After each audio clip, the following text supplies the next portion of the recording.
दोस्तों आप सभी को हमारे होम कंप्यूटर ट्रेनिंग सेंटर में आप सभी का स्वागत है। मैं परमेश्वर कुमार यादव। दोस्तों आज की इस वीडियो में आपको बताने वाला हूं कि आप माइक्रोसॉफ्ट एक्सेल में आप किस तरह से मार्कशीट कैलकुलेशन कर सकते हैं, मार्कशीट तैयार कर सकते हैं। तो वीडियो लास्ट तक जरूर देखिए। वीडियो अच्छा लगे तो लाइक, शेयर और सब्सक्राइब जरूर कीजिए। जैसे यहाँ पर हमारे पास पहले से मार्कशीट तैयार हुआ है जिसमें हम स्टूडेंट लोगों का total, percent, result, grade, division ये सारी चीज़ें निकाल लिए हैं। तो आपको इस तरह से भी आपको मार्कशीट तैयार करना सीखना है, तो ये वीडियो आपके लिए बहुत ही खास होने वाला है। तो चलिए वीडियो को स्टार्ट करते हैं। वीडियो को स्टार्ट करने से सबसे पहले आपको ध्यान में रखना पड़ेगा, जैसे यहाँ पर हम मार्कशीट तैयार किए हैं तो इसमें कॉलम कितना है, जितना कॉलम है उतने कॉलम को आपको काउंट करना पड़ेगा ताकि हम ऊपर में इस तरह से टाइटल लिख सकें। जैसे हमारे पास यहाँ पर देखा जाए तो डिवीजन जो है एल के कॉलम तक में है, तो उसी तरह जैसे हम बनाएंगे तो एल तक हमें क्या करना है, सेलेक्ट करना है। एल तक सेलेक्ट करने के बाद यहाँ पर जो बीच बीच का जो कॉलम है इसको हमें क्या करना पड़ेगा, मर्ज करना पड़ेगा, हटाना पड़ेगा। तो इसके लिए यहाँ पर होम मेन्यू पे दिया हुआ है मर्ज and centre. Merge and centre का यूज किया जाता है एक या एक से अधिक कॉलम को एक रो बनाना या एक सेल बनाना। तो जैसे हम यहाँ पर टिक लग जाएंगे तो अलग अलग कॉलम क्या हो गया है, एक सेल बन गया। अब इसी सेल में उस संस्था, उस यूनिवर्सिटी का नाम लिखना है जिस यूनिवर्सिटी से आप क्या कर रहे हैं, मार्कशीट तैयार कर रहे हैं। जैसे मैं आप लोगों को ट्रेनिंग दे रहा हूं तो यहाँ पर मैं अपने सेंटर के ही नाम टाइप कर दिया।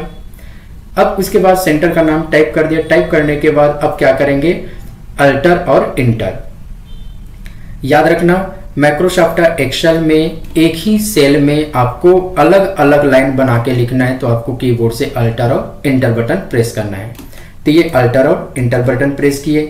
अब अल्टर इंटर बटन प्रेस करने के बाद ऐसा लग रहा है कि जैसे यहाँ पर दूसरा नंबर के रो पे लिखा रहा है, लेकिन ये दूसरा नंबर के रो पे लिखाएगा नहीं, ये एक ही सेल में लिखाएगा। अब पता कैसे चल रहा है, यहाँ से लेकर एल तक हम मर्ज किए तो देखो एल तक में एक ही सेल दिखा रहा है, यहाँ पर अलग है, तो ये एक ही सेल में टाइप होगा।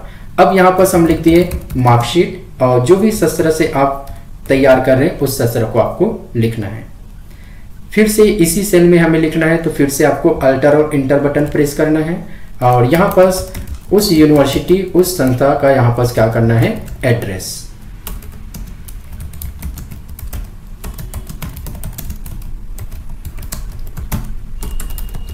तो इस तरह से पूरा आपको एड्रेस टाइप कर देना है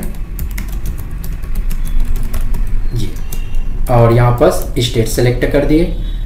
अब इसके अलावा और कुछ लिखना है नीचे पे, तो फिर से आप अल्टर इंटर प्रेस कर सकते हैं। मुझे इतना लिखना है तो मैं यहाँ पर क्या कर दूंगा, इंटर। अगर आप इसमें कुछ फॉर्मेटिंग करना चाहते हैं तो आपको सिंपल सेलेक्ट करना है और यहाँ से साइज को क्या कर देना है, बढ़ा देना है। ये ऊपर तरफ छिपेगा, इससे कोई दिक्कत नहीं है। और यहाँ से हम क्या कर दिए, बोल्ड, और यहाँ से हम क्या कर दिए, कलर चेंज कर दिए, जो भी आपको कलर चाहिए। फिर इसको हम सेलेक्ट किए, फिर इसके साइज को हम थोड़ा से बड़ा कर दिए, बोल्ड किए, और यहाँ से कलर। आप जो भी कलर देना चाहते हैं यहाँ से दे सकते हैं। इसी तरह फिर से हम यहाँ पास एड्रेस को सेलेक्ट किए और यहाँ से कलर। इतना कंप्लीट होने के बाद, अब पूरा कंप्लीट होने के बाद अब आपको क्या करना है, इंटर बटन प्रेस करना है। अब इंटर बटन प्रेस करने के बाद ऐसा लग रहा है कि बाकी कट गया है, लेकिन कटा हुआ नहीं है क्योंकि सेल का साइज जो है कम है। तो सेल की साइज को यहाँ पर एक नंबर के नीचे पे यहाँ पर एक लकीर दिया हुआ है, लेफ्ट बटन दबाते हुए इस तरह से आपको खींच के रो की साइज को बड़ा कर देना है।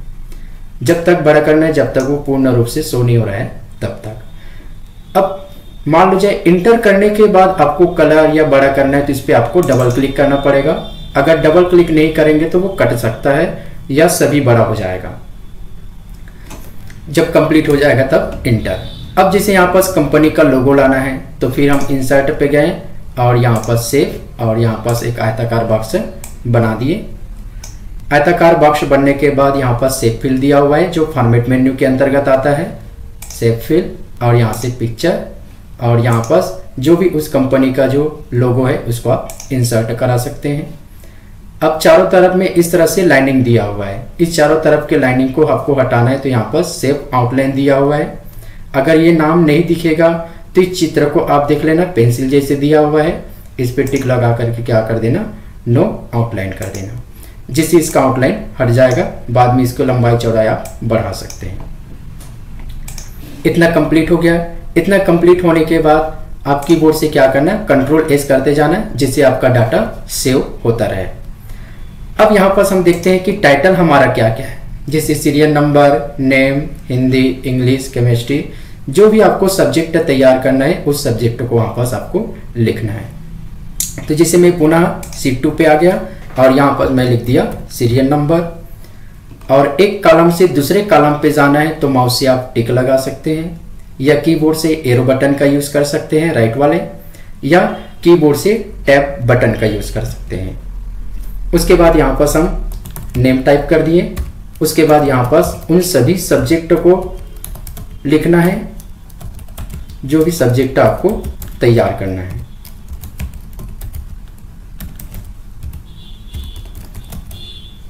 ये केमिस्ट्री, और यहाँ पर लिख दिए बॉटनी। अब यहाँ पर इसे सब्जेक्ट होने के बाद लास्ट पे टोटल के परसेंट, और परसेंट से लिख लेगा रिजल्ट, और रिजल्ट से बनेगा ग्रेड, और ग्रेड से बनेगा डिवीजन। ये इस तरह से बना दिए। अब किसी कॉलम में इस तरह से वर्ड छिप जाएगा तो आप उस कॉलम पे डबल क्लिक कर देना, वो एक्चुअल साइज में क्या हो जाएगा, फिट हो जाएगा। अब यहाँ पर सीरियल नंबर, अब सीरियल नंबर लाना है तो यहाँ पर 1, 2, और दोनों को क्या करना है, यहाँ पर लेफ्ट बटन से सेलेक्ट करना है। सेलेक्ट करने के बाद कीबोर्ड से क्या करना है, लेफ्ट बटन दबाते हुए खींचना है, जितने लोगों के लिए आपको तैयार करना है मार्कशीट। उसके बाद हम सेंटर कर दिए। अब यहाँ पर उन सभी व्यक्ति का नाम लिखना है, सभी स्टूडेंट का नाम लिखना है, जिस स्टूडेंट का आपको मार्कशीट तैयार करना है। जिसे यहाँ पर मैं अपने हिसाब से यहाँ पर टाइप कर देता हूँ।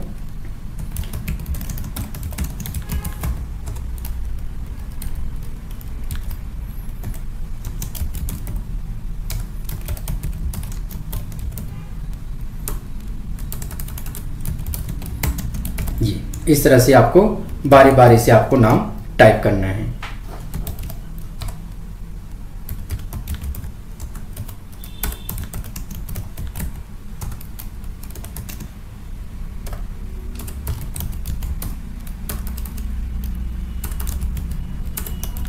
ये नाम टाइप होने के बाद यहाँ पर कोई कॉलम से बाहर निकला हुआ है तो कोई कॉलम के अंदर पे है, तो इसको कॉलम में एक्चुअल साइज में कभी भी फिट करना रहेगा तो इस पे आपको कॉलम पे आना है और 2 बार डबल क्लिक कर देना है, जो एक्चुअल साइज में फिट हो जाएगा। अब यहाँ पर मार्क्स देना है, इसको आपको एक्चुअल साइज फिट करना है सीरियल नंबर को, तो फिर आपको डबल क्लिक करना है, एक्चुअल साइज फिट हो जाएगा। अब यहाँ पर जो भी बच्चा जितना जितना संख्या पाया है जो भी सब्जेक्ट में, उस सब्जेक्ट को यहाँ पर क्या करना पड़ेगा, आपको स्वयं लिखना पड़ेगा। जब तक हम नहीं लिखेंगे तब तक क्या है, वो संख्या जुड़ नहीं पाएगा। तो जैसे मैं अभी अपने हिसाब से यूज कर देता हूं,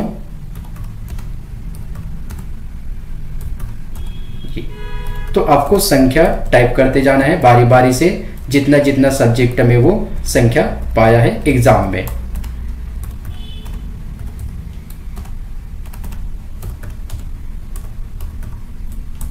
ये तो बारी बारी से मैं ये टाइप कर दिया।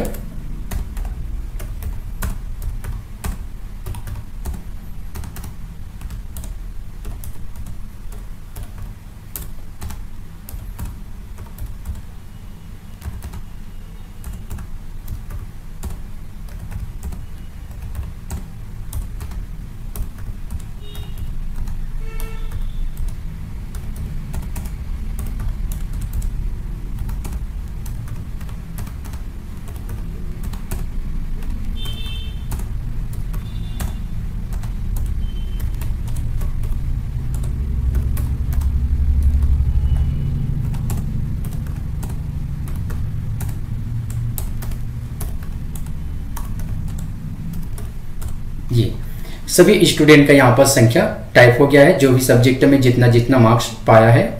अब ये संख्या होने के बाद अब यहाँ पर है टोटल।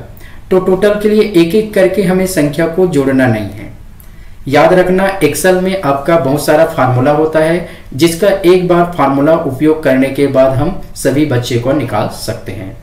तो कोई भी फार्मूला लगाओ, एक्सेल में सबसे पहले महत्वपूर्ण है इक्वल लगाना, क्योंकि जब तक हम इक्वल नहीं लगाएंगे तब तक माइक्रोसॉफ्ट एक्सेल समझता नहीं है कि जो यूजर है वो फार्मूला का यूज कर रहा है। जिसे हम इक्वल लगाते हैं तो माइक्रोसॉफ्ट एक्सेल समझ जाता है कि जो यूजर है वो क्या कर रहा है, फार्मूला का यूज कर रहे हैं। इक्वल लगाने के बाद आपको लिखना पड़ेगा सम। सम इसलिए लिखना पड़ेगा क्योंकि हम क्या कर रहे हैं, फार्मूला का इस्तेमाल कर रहे हैं और सम फार्मूला। तो सम का यूज किया जाता है किसी भी संख्या को जोड़ने के लिए। तो जब जब जोड़ना है आपको सम यूज करना पड़ेगा। उसके बाद शिफ्ट के साथ ये कोष्टक लगाएं। अब यहाँ पर क्या शो हो रहा है, नंबर 1, नंबर 2, नंबर 3, यानी कि जहां से जोड़ना स्टार्ट करना है वो नंबर 1 होगा, नंबर 2, नंबर 3, नंबर 4, नंबर 5। तो यहाँ पर हमारा जो नंबर 1 है 89। तो आपका जो 89 है वो कौन से कॉलम में है, सी के कॉलम में, इसलिए आपको सी लिखना पड़ेगा। उसके बाद जो 89 है वो क्या है, इधर 3 नंबर के रो पे है, तो यहाँ पर हम लिखेंगे 3। तो देख लीजिए यहाँ पर आयताकार बॉक्स में नीले कलर में क्या हो गया, सेलेक्टेड। अगर आपको इस तरह से नहीं देखना है तो आप क्या कर सकते हैं, डायरेक्ट उस संख्या को टिक लगा दो जहां से आपको स्टार्ट करना है, यहां पर वो ऑटोमेटिक C3 आ जाएगा। उसके बाद शिफ्ट के साथ इस तरह से अनुपात वाले सिंबल लगाना है, 2 बिंदी। अब यहां पर जैसे अनुपात वाले 2 बिंदी लगाते हैं यहां पर ऑटोमेटिक क्या हो गया, फिर से C3। तो इससे कोई दिक्कत नहीं है। अब आपका लास्ट सब्जेक्ट है बॉटनी। तो बॉटनी जो है आपका जी के कॉलम में है और 52 जो है 3 नंबर के रो पे है, तो इसको हम टिक लगा देंगे तो भी है। तो यहाँ पर देख लो इस तरह से लाइटिंग के अनुसार यहाँ पर डॉट डॉट के रूप में क्या है, इस तरह से सिलेक्टेड हो गया है। तो इसका मतलब क्या हो गया, C3 से लेकर G3 तक की संख्या को हमें जोड़ना है। उसके बाद शिफ्ट के साथ कोष्टक बंद करना है। अब जैसे हम इंटर प्रेस करेंगे उस सभी संख्या को क्या कर देगा, जोड़ देगा। तो ये तो पहला तरीका हो गया किसी भी संख्या को जोड़ने का। दूसरा तरीका है, फिर ये इक्वल लगाएं, सम कोष्टक, जहां से जोड़ना स्टार्ट करना है वहां से लेफ्ट बटन दबाते हुए जहां तक जोड़ना है वहां तक आपको सेलेक्ट। तो ये ऑटोमेटिक क्या है, यहां तक शो हो जाता है। फिर शिफ्ट के साथ कोष्टक बंद करेंगे और इंटर प्रेस कर देंगे, जिससे क्या हो जाएगा, टोटल जुड़ जाएगा। ये तो दूसरा तरीका हुआ जोड़ने का। तीसरा तरीका जोड़ने का, फिर हम इक्वल किए। इक्वल करने के बाद जिस जिस संख्या को जोड़ना है उसको टिक लगाओ और इसके आगे में प्लस का सिंबल, फिर टिक लगाएं, फिर प्लस, फिर टिक लगाएं, फिर प्लस, फिर टिक लगाएं, फिर प्लस, फिर टिक लगाएं। अब इसके आगे संख्या नहीं है तो प्लस लगाने की आवश्यकता नहीं है। अब जैसे ही इंटर प्रेस कर देंगे ये संख्या क्या हो जाएगा, जुड़ जाएगा। फिर नेक्स्ट तरीका है और सबसे आसान तरीका है जोड़ने का, जहां से आपको जोड़ना स्टार्ट करना है वहां से टिक लगाओ और लेफ्ट बटन दबाते हुए जहां तक जोड़ना है उसको सेलेक्ट करें। उसके बाद जिसमें आपको आंसर को लाना है उसको सेलेक्ट। उसके बाद यहाँ पर दिया हुआ है ऑटो सम, जैसे इस पे हम टिक लगाएंगे यहाँ पर प्रीव्यू दिखा हुआ है, ऑटोमेटिक क्या हो जाएगा, जुड़ जाएगा। जुड़ के क्या हो जाएगा, फार्मूला लग जाएगा। पता कैसे लगेगा कि इसमें फार्मूला हो गया है, इस पे आप डबल क्लिक कर दीजिए, फार्मूला क्या हो जाएगा, शो हो जाएगा। तो इस तरह से बहुत ही आसानी से आप टोटल कर सकते हैं। किसी एक बच्चे का टोटल होने के बाद इस पे आपको टिक लगाना है और कोने पे आना है जो छोटा सा प्लस का सिंबल बना हुआ है। उसके बाद लेफ्ट बटन से 2 बार डबल क्लिक कर देने से क्या हो जाएगा, जहां तक हम बच्चे लोगों का मार्क्स तैयार किए वहां तक ऑटोमेटिक क्या हो जाएगा, जुड़ जाएगा। किसी भी प्रकार से आपको एक एक बच्चे का निकालने की आवश्यकता नहीं है। या तो फिर इसको मैं सेलेक्ट करके डिलीट किया, या तो आप कोने पे आना और लेफ्ट बटन दबाते हुए आपको खींचना है जहां तक आपको लाना है। तो इस तरह से भी आप यूज कर सकते हैं। अब नेक्स्ट है परसेंट। सभी सब्जेक्ट का मार्क्स जुड़ करके वो टोटल बनता है और उसी टोटल से क्या बनता है, परसेंट। तो परसेंट लगाना है। अब परसेंट के लिए आपको फार्मूला लगाना पड़ेगा, फिर से इक्वल। इक्वल लगाने के बाद आपको लगाना पड़ेगा टोटल देख लिए, टोटल कॉलम है एज के कॉलम में, और 312 नंबर का जो टोटल जो संख्या है वो है 3 नंबर के रो पे है। तो यहाँ पर क्या बनेगा H3, या हम इसको टिक लगा देंगे तो यहाँ पर ऑटोमेटिक क्या आ जाएगा S3। उसके बाद भागित का चिन्ह लगाएंगे। अब यहाँ पर संख्या, तो यहाँ पर हमारा देखो संख्या कितना है 1 2 3 4 5, तो 5 सब्जेक्ट का हम बना रहे हैं इसलिए यहाँ से 5 करेंगे। उसके बाद इंटर करना है। जैसे हम इंटर कर देंगे इसका परसेंट निकल जाएगा। अब बाकी का परसेंट निकालने के लिए यहाँ पर कोने पे आना और 2 बार डबल बटन प्रेस कर देना, लेफ्ट से सभी का परसेंट निकल जाएगा। अब यहाँ पर किसी में परसेंट में पॉइंट है और किसी में पॉइंट नहीं है। अब पॉइंट नहीं है तो आगे पीछे दिख रहा है, देख लीजिए। तो इसको फिक्स करने के लिए आप यहाँ पर ये दिया हुआ है डिक्रीज डेसिमल, इसको आप टिक लगाओ। क्या हुआ, दशमलव के बाद जो संख्या है वो हट गया। अब इधर पे आ जाइए इंक्रीज डेसिमल, जैसे इंक्रीज डेसिमल पे आएंगे इस तरह से दशमलव के बाद की संख्या आ जाएगा। अब यहाँ पर आपको निकालना है रिजल्ट। जिस तरह से आपका सभी सब्जेक्ट मिलकर के क्या बना टोटल, अब टोटल से बना हुआ है परसेंट, अब परसेंट से हमें क्या निकालना है रिजल्ट। तो रिजल्ट के लिए आपको फिर से आपको याद रखना, एक्सेल में कोई भी यूज करो सबसे पहले आपको इक्वल लगाना है, उसके बाद इफ। अब हम इफ का इस्तेमाल इसलिए कर रहे हैं क्योंकि हमें किसी को पास करना है, किसी को फेल करना है, तो किसी को सप्लाई करना है, तो अलग अलग कंडीशन होगा परसेंट वाइज, तो इसलिए हमें इफ लगाना पड़ता है। उसके बाद कोष्टक। अब परसेंट से रिजल्ट निकलेगा, तो परसेंट देख लिया आपका कॉलम क्या है आई के कॉलम में है, और परसेंट जो है यहाँ पर 3 नंबर के रो पे है, या आप इसको सिंपल से टिक लगा दो वो शो हो जाता है। I3 हो गया। अब इसका मतलब समझ जाओ, जो भी कंडीशन देना है फेल पास सप्ली तो आपको I3 ही लगाना है।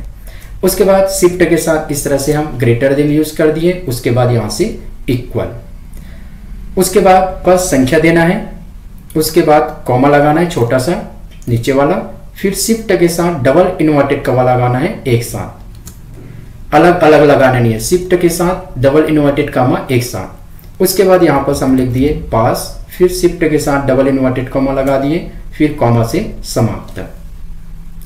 तो हम पहला कंडीशन दे दिए जिसका परसेंट 33 है और 33 से ज्यादा, कारण क्योंकि ग्रेटर देन है, और ग्रेटर देन का मतलब होता है ज्यादा, इक्वल मतलब उस संख्या से भी, तो उस संख्या और उस संख्या से ज्यादा वाले क्या हो जाएगा पास।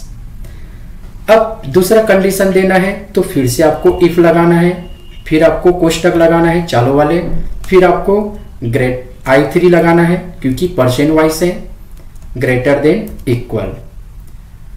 अब उसके बाद यहां पास मैं दे दिया 25 कॉमा और शिफ्ट के साथ इन्वर्टेड कॉमा, और यहां पास मैं दे दिया SUP सप्लीमेंट्री कॉमा से समाप्त। अब मैं दूसरा कंडीशन दे दिया जिसका परसेंट 25 रहेगा और 25 से ज्यादा, लेकिन कहां तक करेगा 32, तो 25 से लेकर 32 तक की जितना भी स्टूडेंट का परसेंट आएगा उन सभी को क्या करेगा सप्लीमेंट्री। तो ये दूसरा कंडीशन हो गया। अब तीसरा कंडीशन देना है, ग्रेस में पास करने तो कंडीशन दे सकते हैं, अगर डायरेक्टर इसके नीचे वाला परसेंट फैल रहे तो आप शिफ्ट के साथ डबल इन्वर्टेड के सामने से क्या कर देना फाइल, उसके बाद डबल इन्वर्टेड कॉमा से आपको बंद, और यहां पर 2 कोष्टक लगाना है। अब 2 कोष्टक इसलिए लगाना है क्योंकि एक कंडीशन पास के दिए हैं, दूसरा कंडीशन सप्ली। फाइल को काउंट नहीं करना है क्योंकि फाइल के लिए देखो इफ लगा नहीं हुआ है, एक इफ 2 इफ लगा इसलिए 2 कोष्टक लगेगा। अगर इस फार्मूला में अगर किसी भी जगह एक जगह मिस्टेक हो गया तो ये आपका फार्मूला काम नहीं करेगा। जैसे यहां पास कॉमा नहीं लगाना भूल गए, इंटर किए, देख लीजिए, तो फार्मूला गलत होने से क्या हो जाएगा इस तरह से एरर। अब ओके कर देना। अब जहां पास फार्मूला गलत है वो इस तरह से क्या हो जाएगा ब्लैक हो जाएगा। अब जितना ब्लैक है उतने जगह को ही आपको चेक करना है। तो यहां पर हम क्या कर दिए कॉमा लगा दिए, कॉमा लगाने के बाद क्या कर देना है अब जैसे मैं इंटर प्रेस कर दूंगा, क्या हो जाएगा, फॉर्मूला अगर सही रहेगा तो वो रिजल्ट काम करेगा। तो ये इंटर प्रेस किए, पास हो गया। पास इसलिए हो गया क्योंकि जिसका परसेंट क्या है 33 रहेगा और 33 से ज्यादा रहेगा वो पास। अब बाकी का निकालना है, तो यहां पर 2 बार डबल क्लिक कर देना, जिससे क्या हो जाएगा, सभी पास। अब सभी पास इसलिए हो गया क्योंकि सभी का जो परसेंटेज है 33 से ज्यादा है, इस वजह से। अब यहां पर आपको निकालना है ग्रेड। अब ग्रेड के लिए फॉर्मूला लगाना है तो फिर से आपको इक्वल लगाना पड़ेगा। उसके बाद फिर से इफ लगाना है क्योंकि हमें कंडीशन देना है।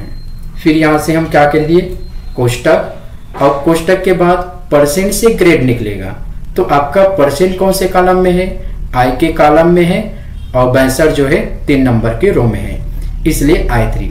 या आप डायरेक्ट टिक लगा देंगे तो ऑटोमेटिक आ जाता है I3। फिर ये हो गया ग्रेटर देन, इक्वल। अब यहां पर कंडीशन देना है, जैसे मैं दे दिया 80, जिसका परसेंट 80 है और 80 से ज्यादा, उसको हमें क्या देना है, कॉमा से समाप्त, फिर शिफ्ट के साथ डबल इन्वर्टेड कॉमा, और यहां पर जैसे मैं दे दिया डिस्टेंट, फिर शिफ्ट के साथ डबल इन्वर्टेड कॉमा और एक कॉमा से क्या करना है, समाप्त। तो हम कंडीशन दे दिए, जिसका परसेंट 80 है और 80 से ज्यादा है उसको क्या मिलना चाहिए, डिस्टेंट। तो ये पहला कंडीशन हो गया। दूसरा कंडीशन लगाना है तो फिर से इफ कोष्टक I3 ग्रेटर देन, इक्वल। अब मैं नेक्स्ट कंडीशन लगा दिया, जिसे 60, कॉमा से समाप्त, शिफ्ट के साथ इन्वर्टेड कॉमा, और यहां पर मैं लगा दिया ए। जिसका परसेंट 60 से लेकर 79, क्योंकि 80 को हम दे चुके हैं, जिसका परसेंट 80 है उसको डिस्टेंस, और 80 से ज्यादा है तब। अगर किसी का परसेंट 80 से नीचे है लेकिन कहां तक, 60% तक, उसको मिलेगा ए ग्रेड, कॉमा से समाप्त कर दिए। फिर नेक्स्ट कंडीशन लगाना है तो फिर इफ कोष्टक और फिर से I3 ग्रेटर देन, इक्वल। अब यहां पर I3 इसलिए कर रहे हैं क्योंकि परसेंट I के कॉलम और 3 नंबर के रो में है, याद रख लेना। अब उसके बाद मैं यहां पर दे दिया 50, कॉमा, शिफ्ट के साथ इन्वर्टेड कॉमा, और यहां पर मैं दे दिया 50 और बी। अब जिसका परसेंट क्या हो जाएगा, 50 से लेकर 59, उसको मिलेगा बी ग्रेड। फिर मैं नेक्स्ट कंडीशन दिया, if I3 greater than, equal, और यहां पर दे दिया 40, कॉमा, इन्वर्टेड कॉमा, और यहां पर मैं दे दिया सी। अब जिसका परसेंट 40 से लेकर 49, उसको मिलेगा सी ग्रेड।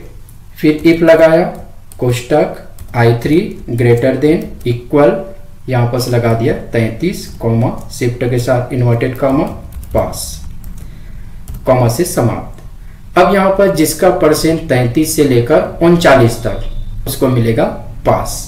अब फिर से मैं इफ कोष्टक I3 ग्रेटर देन, इक्वल, और यहां पर मैं दे दिया 28, कॉमा, शिफ्ट के साथ इन्वर्टेड कॉमा, ग्रेस। अब यहां पर जिसका परसेंट 28 से लेकर 32 तक रहेगा उसको ग्रेस में पास किया जाएगा। फिर मैं इफ लगाया, कोष्टक I3 ग्रेटर देन, इक्वल, और यहां पर दे दिया 25, कॉमा, शिफ्ट के साथ इन्वर्टेड कॉमा, SUP सप्ली। अब यहां पर जिसका परसेंट 25 से लेकर 27, उन दोनों को क्या मिलना चाहिए, सप्लीमेंट्री। अब इसके बाद और कोई कंडीशन नहीं लगाना है, तो शिफ्ट के साथ क्या कर देना है, फाइल, और शिफ्ट के साथ इन्वर्टेड कॉमा, और यहां पर आपको कोष्टक। अब कोष्टक पहले 2 कोष्टक लगाएं रिजल्ट पे। अब ग्रेड में कितना कोष्टक लगेगा, आपका जितना कंडीशन है, जैसे डिस्टेंस 1 हो गया, 2, 3, 4, 5, 6, 7, या इफ को गिन सकते हैं, एक इफ हो गया, 2, 3, 4, 5, 6, 7। तो जितना कंडीशन उतना इफ लगता है, तो उतना कोष्टक। तो ये हो गया आपका 1, 2, 3, 4, 5, 6, 7। अब पूरा कंप्लीट होने के बाद आपको इंटर करना है। तो जैसे हम इंटर कर देंगे सभी का निकल जाएगा।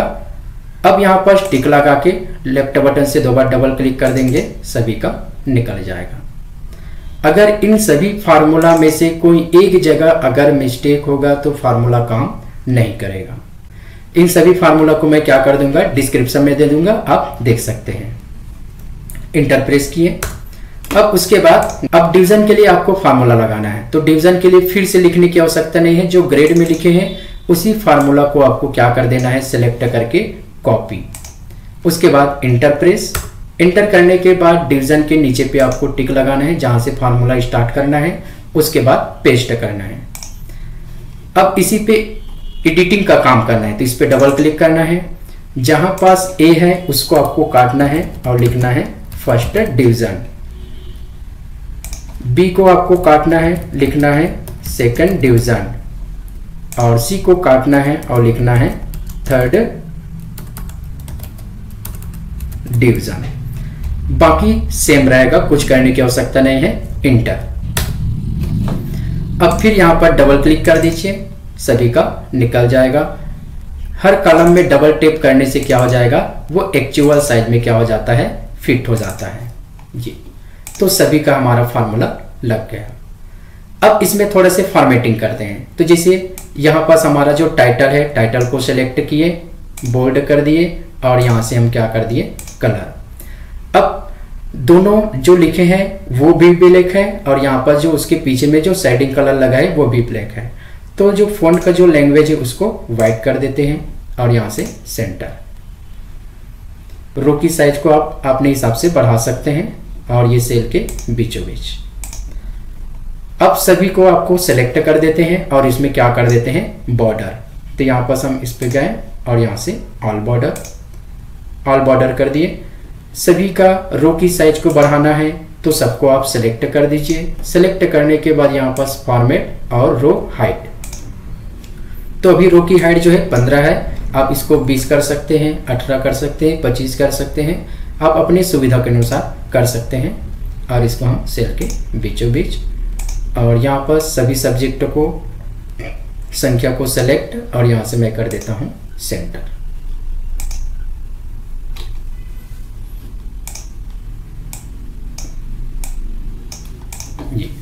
अगर किसी भी प्रकार से फार्मूला को आपको देखना है कि क्या क्या फार्मूला लगाए हैं तो सिंपल उस पर डबल क्लिक कर देना, फार्मूला शो हो जाएगा। इंटर प्रेस कर देना तो सभी का फार्मूला यहाँ पास शो हो जाता है।